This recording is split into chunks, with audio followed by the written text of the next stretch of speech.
everyone. My name is Michal Turjeman, and I'm here to talk to you today about how we used research to unveil the way towards increasing efficiency. But first, let me introduce myself a little better. So, as I said, my name is Michal, and I have over a decade of experience in the design industry. Today, I'm Senior Director of Design at Minute Media, where I lead a team of UX UI designers. Aside from that, I'm a mom of 2 cute kids and 1 dog. One of the things I loved as a kid was to draw smiley faces on foggy windows or mirrors. My mom obviously hated it since it left marks on the surface, but I loved it. I loved it especially on windows because of the feeling of unveiling. Do you know that feeling when you wake up in the morning and the window is covered with fog? You wipe it with your hand, revealing the view piece by piece. And when you're done, you gaze happily through the window, even though you know that tomorrow it will be covered again. A while ago, my team was asked how to increase the efficiency of one of our products. To answer this requirement, we went on a vast research process. This research project resembled the same feeling of wiping the window clear in the morning. We had to reveal bits of information until the whole picture was visible. Our first step was to stare puzzled at the blurred window. In this case, the blurred window is just a symbol of increasing efficiency. The more you stare at those words, the more blurry they look. Minute Media is a startup company, and as a startup, we want to move fast. It's a good and a bad thing, because the first urge is to skip the research part and go straight to the solution. Another pain we have is that we don't have UX researchers, but trained designers that are also doing research. While we see great value in this, less experienced team members would prefer to stick to their comfort zones. The urge of wanting to create solutions right away is the same as saying, I'm going off to climb Mount Everest. Sure, it's super exciting, and you can just vision yourself at the top of the mountain. But you don't just go and climb the mountain, right? You need a plan. The same can be said with research. So, how can you create the plan, and where should you start? My advice is to do what UX designers do best: ask questions. Some questions we asked were, what does it mean to increase efficiency? And why is this important? What will we gain by increasing the efficiency? What is the current state of the product? How do we define efficiency for this product? And how can we improve this benchmark? With those questions now in place, we can wipe away a tiny piece of the window and get back to work. Take the first question on your list that is easier for you to answer. For us, it was, what is the current state of the product? Tackling the easy question first will help you get the juices flowing and set you on a path of productivity. To answer that question, we started diving into the product and mapping out our core flows. We went back to the product's personas to better understand the need for efficient flows. By re-examining the user's personas, we were able to look past the high-level goal and begin to build our hypothesis. Once you successfully understand the problem in front of you, the next step is to choose which research method you will be using. The first on our list is user interviews. Preparation is one of the most important steps when it comes to user interviews. It will be difficult to extract real value from these conversations without it. Here are the 3 things you need to plan ahead: users, the script, and the logistics. The first step is to identify which users you want to interview. For this specific research, the users were company employees, so access wasn't an issue for us. But even so, it's not typically a good idea to interview the first 10 employees that come to your mind. You want to interview the most relevant users, and for that, you need to narrow down the list. There are many different strategies for narrowing down your interview pool. One method we found particularly useful is to create forms. In the form, you can ask questions to filter out irrelevant candidates. For example, if you want to interview users who use your product daily, ask about the frequency of usage. Access isn't necessarily an issue when your users are company employees. However, credibility might be. Some candidates may feel uncomfortable giving their honest opinion about an internally developed product, because who wants to be caught bad-mouthing their own company? If you find yourself in this scenario, go the extra mile to ensure nothing they say will affect their day-to-day. Now that we have our users, we need to craft the interview plan. My tip here, plan everything down to the last detail. I recommend starting with the way you present yourself and the subject of the research. The intro of the interview will set the tone for the rest of your interview. If you feel uncomfortable, odds are that the interviewer will feel that too.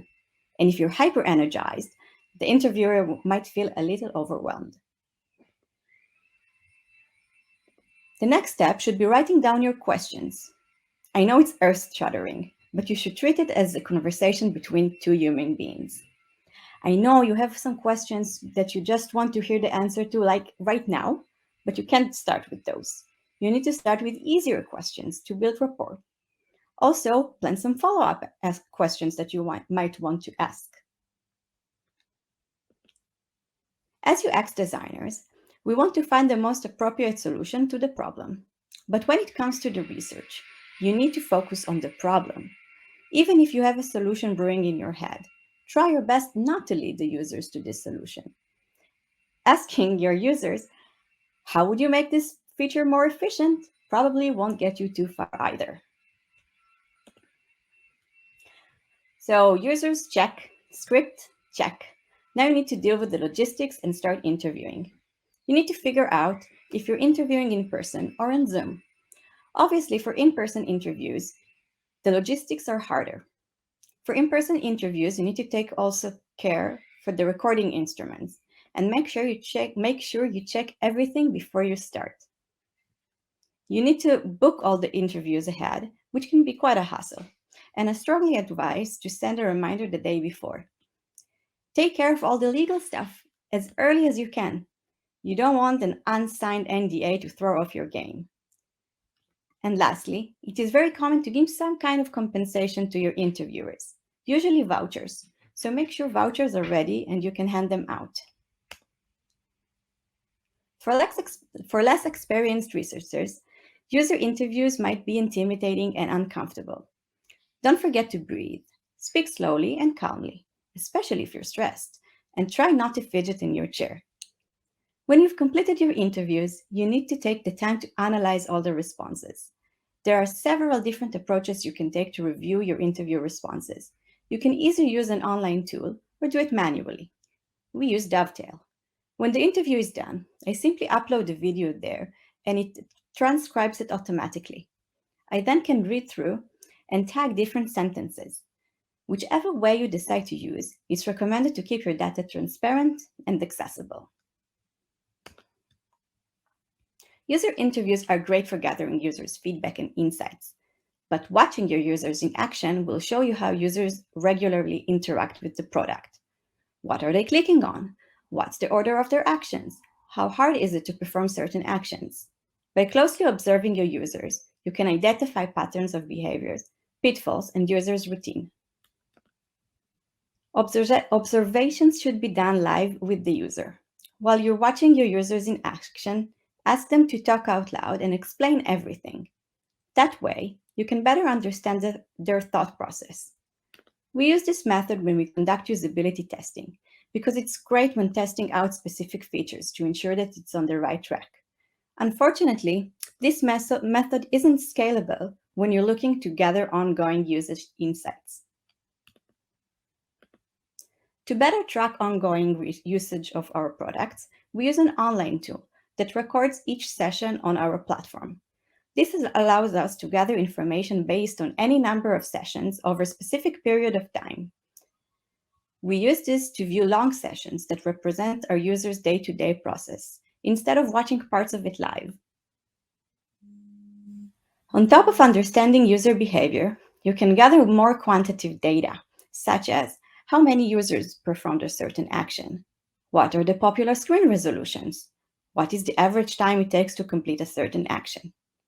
Because we can track these features over time, it's much easier to learn how they are performing and improve them accordingly.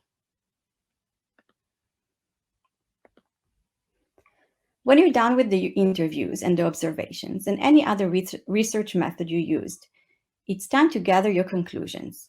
After we've reviewed and tagged everything, it was easy to identify patterns and similarities. We went back to the questions we've asked and tried to answer them again. Using our insights, it became easier for us to answer the questions. And not surprising, some of the new answers were completely different from what we initially wrote. Let's take this question as an example. Why is this important? What will we gain by increasing efficiency?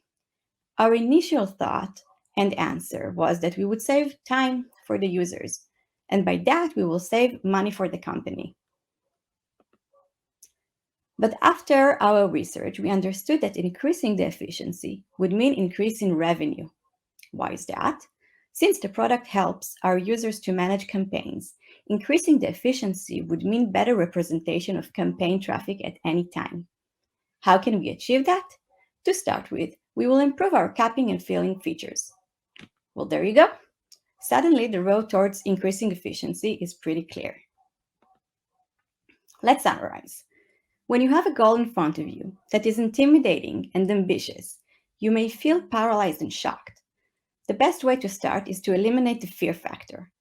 Usually, when you start working and feel an actual progress, it will fade away. Start with asking questions.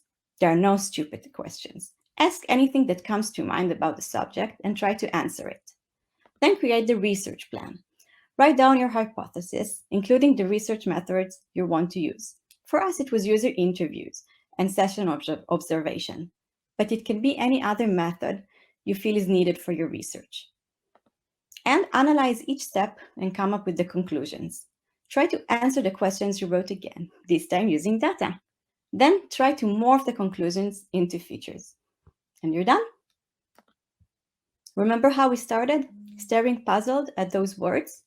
After going through the process I showed you, not only were we able to transform our conclusions to specific features, but we implemented them to provide a more efficient experience.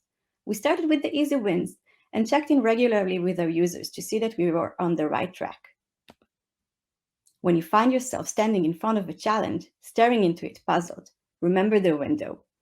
When the window is foggy, you can wait until the sun comes up to slowly clear it, or you can just do it yourself. Thank you.